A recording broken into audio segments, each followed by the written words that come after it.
Beberapa tahun silam saya menemukan di sebuah kisah posting menarik dan menggugah bertajuk Bocah Misterius. Setiap kali saya publis, respon dan komen yang datang sangat banyak. Karena itu saya merasa perlu mempublisnya lagi menjelang Ramadan tahun ini. Bocah itu menjadi pembicaraan di kampung Ketapang. Sudah 3 hari ini ia mondar-mandir keliling kampung. Ia menggoda anak-anak sebayanya, menggoda anak-anak remaja di atasnya, dan bahkan orang-orang tua. Hal ini bagi orang kampung sungguh menyebalkan. Yah, bagaimana tidak menyebalkan? Anak itu menggoda dengan berjalan ke sana kemari sambil tangan kanannya memegang roti isi daging yang tampak coklat menyala. Sementara tangan kirinya memegang es kelapa, lengkap dengan tetesan air dan butiran-butiran es yang melekat di plastik es tersebut. Pemandangan tersebut menjadi hal biasa bila orang-orang kampung melihatnya bukan pada bulan puasa. Tapi ini justru terjadi di tengah hari pada bulan puasa. Bulan ketika banyak orang sedang menahan lapar dan haus. Es kelapa dan roti isi daging tentu saja menggoda orang yang melihatnya. Pemandangan itu semakin bertambah tidak biasa, karena kebetulan selama 3 hari semenjak bocah itu ada, matahari di kampung itu lebih terik dari biasanya.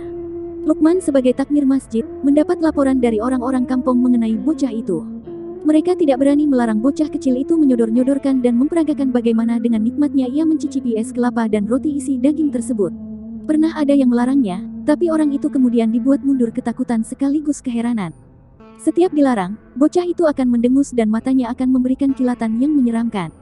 Membuat mundur semua orang yang akan melarangnya. Lukman memutuskan akan menunggu kehadiran bocah itu. Kata orang kampung, belakangan ini, setiap bagda zuhur, anak itu akan muncul secara misterius. Bocah itu akan muncul dengan pakaian lusuh yang sama dengan hari-hari kemarin dan akan muncul pula dengan es kelapa dan roti isi daging yang sama juga. Tidak lama Lukman menunggu, bocah itu datang lagi. Benar, ia menari-nari dengan menyeruput es kelapa itu. Tingkah bocah itu jelas membuat orang lain menelan ludah, tanda ingin meminum es itu juga. Lukman pun lalu menegurnya. Cuma, ya itu tadi, bukannya takut, bocah itu malah mendelik hebat dan melotot, seakan-akan matanya akan keluar.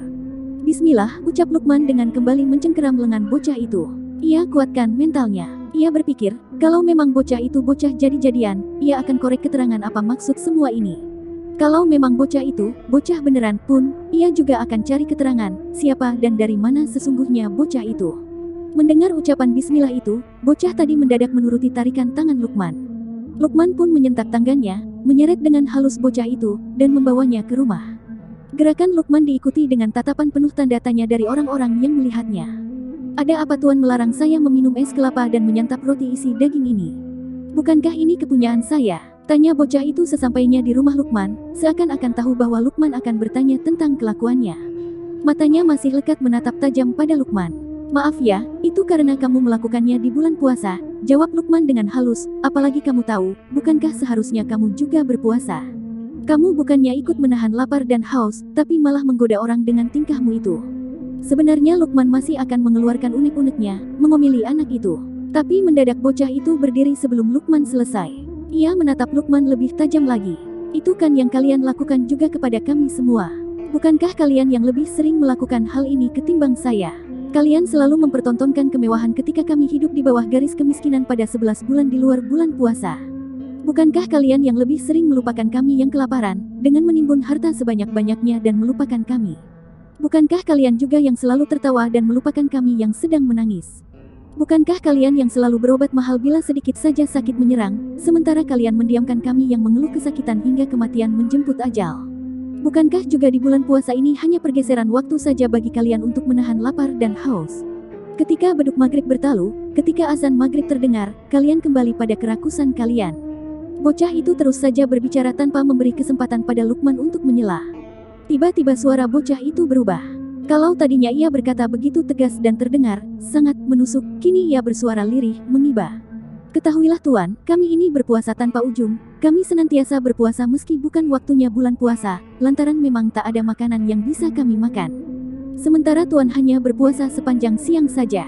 Dan ketahuilah juga, justru Tuan dan orang-orang di sekeliling Tuanlah yang menyakiti perasaan kami dengan berpakaian yang luar biasa mewahnya, lalu kalian sebut itu menyambut Ramadan dan Idul Fitri. Bukankah kalian juga yang selalu berlebihan dalam mempersiapkan makanan yang luar biasa bervariasi banyaknya, segala rupa ada, lantas kalian menyebutnya dengan istilah menyambut Ramadan dan Idul Fitri. Tuan, 11 bulan kalian semua tertawa di saat kami menangis, bahkan pada bulan Ramadan pun hanya ada kepedulian yang seadanya pula. Tuan, kalianlah yang melupakan kami, kalianlah yang menggoda kami, 12 bulan tanpa terkecuali termasuk di bulan Ramadan ini. Apa yang telah saya lakukan adalah yang kalian lakukan juga terhadap orang-orang kecil seperti kami. Tuan, sadarkah Tuan akan ketidakabadian harta? Lalu kenapakah kalian masih saja mendekap harta secara berlebih? Tuan, sadarkah apa yang terjadi bila Tuan dan orang-orang sekeliling Tuan tertawa sepanjang masa dan melupakan kami yang semestinya diingat? Bahkan, berlebihannya Tuan dan orang-orang di sekeliling Tuan bukan hanya pada penggunaan harta, tapi juga pada dosa dan maksiat. Tahukah Tuan akan adanya azab Tuhan yang akan menimpa? Tuan, jangan merasa aman lantaran kaki masih menginjak bumi. Tuan, jangan merasa perut kan tetap kenyang lantaran masih tersimpan pangan. Tuk setahun, jangan pernah merasa matahari tidak akan pernah menyatu dengan bumi kelak. Entahlah apa yang ada di kepala dan hati Lukman. Kalimat demi kalimat meluncur deras dari mulut bocah kecil itu tanpa bisa dihentikan. Dan hebatnya, semua yang disampaikan bocah tersebut adalah benar adanya. Hal ini menambah keyakinan Lukman bahwa bocah ini bukanlah bocah sembarangan. Setelah berkata pedas dan tajam seperti itu, bocah itu pergi begitu saja meninggalkan Lukman yang dibuatnya terbengong-bengong. Di kejauhan, Lukman melihat bocah itu menghilang bak di telan bumi. Begitu sadar, Lukman berlari mengejar keluar rumah hingga ke tepian jalan raya kampung Ketapang. Ia edarkan pandangan ke seluruh sudut yang bisa dilihatnya, tapi ia tidak menemukan bocah itu. Di tengah deru nafasnya yang memburu, ia tanya semua orang di ujung jalan, tapi semuanya menggeleng bingung. Bahkan, orang-orang yang menunggu penasaran di depan rumahnya pun mengaku tidak melihat bocah itu keluar dari rumah Lukman. Bocah itu benar-benar misterius. Dan sekarang ia malah menghilang. Lukman tidak mau main-main. Segera ia putar langkah, balik ke rumah. Ia ambil sajadah, sujud dan bersyukur.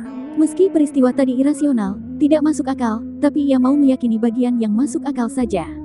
Bahwa memang betul adanya apa yang dikatakan bocah misterius tadi.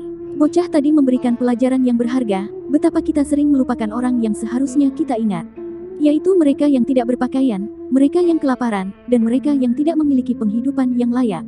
Bocah tadi juga memberikan Lukman pelajaran bahwa seharusnya mereka yang sedang berada di atas, yang sedang mendapatkan karunia Allah, jangan sekali-kali menggoda orang kecil, orang bawah, dengan berjalan membusungkan dada dan mempertontonkan kemewahan yang berlebihan. Marilah berpikir tentang dampak sosial yang akan terjadi bila kita terus menjejali tontonan kemewahan, sementara yang melihatnya sedang membungkuk menahan lapar. Lukman berterima kasih kepada Allah yang telah memberikannya hikmah yang luar biasa. Lukman tidak mau menjadi bagian yang Allah sebut mati mata hatinya. Sekarang yang ada di pikirannya sekarang, entah mau dipercaya orang atau tidak, ia akan mengabarkan kejadian yang dialaminya bersama bocah itu sekaligus menjelaskan hikmah kehadiran bocah tadi kepada semua orang yang dikenalnya, kepada sebanyak-banyaknya orang. Kejadian bersama bocah tadi begitu berharga bagi siapa saja yang menghendaki bercahayanya hati. Pertemuan itu menjadi pertemuan yang terakhir.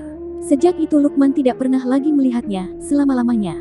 Lukman rindu kalimat-kalimat pedas dan tudingan-tudingan yang memang betul adanya. Lukman rindu akan kehadiran anak itu agar ada seseorang yang berani menunjuk hidungnya ketika ia salah.